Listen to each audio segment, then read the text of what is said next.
Kinig ba, kinig ba, kinig? Gusto mo ba ng phone na hindi halatang nakatempered yung phone mo, sisi? As in talagang walang bakas ng pagka-tempered at talagang parang nagiging transparent siya, sis. Ito na yung solusyon dyan, sisi. Iwas fingerprint pa ang ating Whisken tempered glass. Hindi ka na mahihirapang mag-install ng tempered dito, mga sisi, dahil may sarili na siyang applicator. Madami din kayong pagpipilian na tempered, mga sisi. Merong HD, AS, and privacy tempered glass.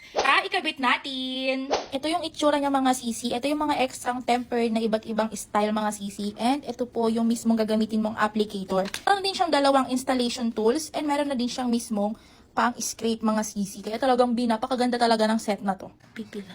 Ayan! Dahil nga nilinis ko na yan gamit tong installation tools, ilalagay na natin siya dito sa applicator. Ayan sis, okay na yan sisi. I-close na natin siya. Ayan, naka-close na siya sis. And then hihilahin mo lang to sisi. Hihilahin mo to. Ayan, hilahin mo siya sis. Ayan, nagila na natin. And then, ipe-press natin yan pag ganito. Yun.